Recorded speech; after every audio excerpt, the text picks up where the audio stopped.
All right, in the previous videos, I forgot to mention one little thing. When you add those variances, you do have a requirement to make sure the two events are independent. You do need to stop and think about that.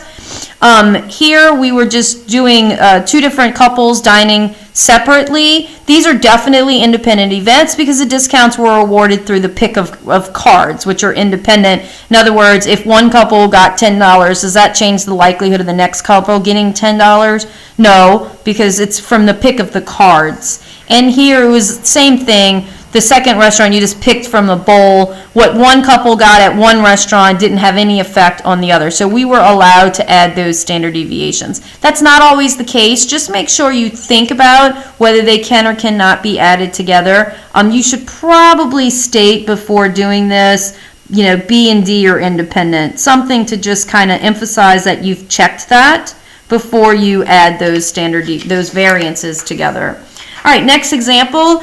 The restaurant offering the Lucky Lovers promotion is planning to serve 40 couples on Valentine's Day. What is the expected total of the discounts the owner will give over the day? So this is the $5.83 mean and $8.62 standard deviation. So now the owner is wondering if he serves 40 couples, what is the mean of his discounts total for the day? So I'm going to use T for total, and this will be total discounts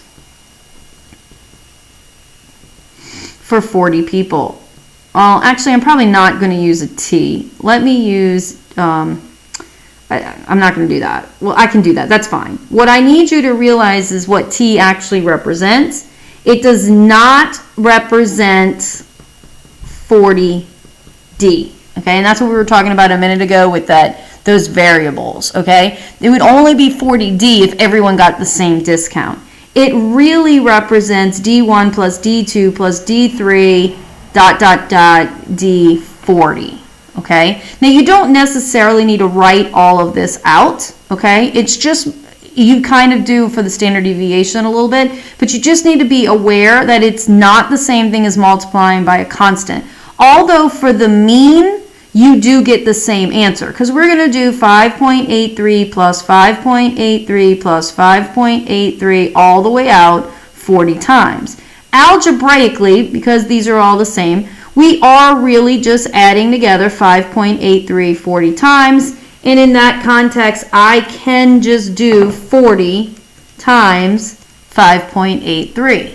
and get $233.22. That's how much he can expect to give out over the day.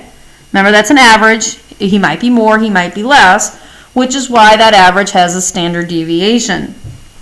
So we just did the expected value of D is what we just did. So now if I want to do the standard deviation of T, which is really the same thing as the standard deviation of D1 plus D2 plus D3 plus ... D40,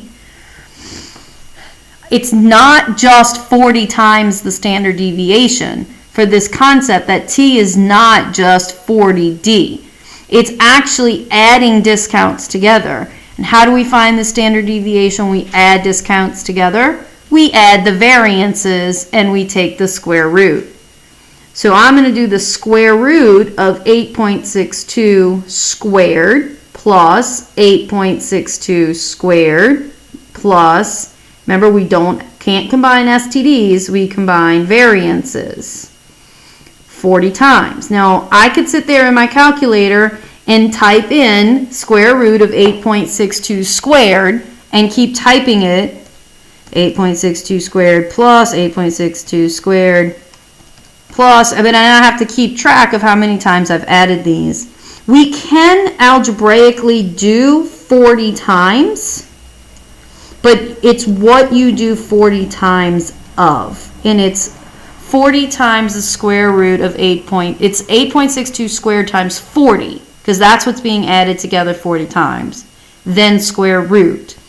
If it was 40D, we could have just done 40 times 8.62, but that's not what the problem was. And so the standard deviation is $54.52, which is not the same thing as 40 times 8.62. Notice big difference in those standard deviations.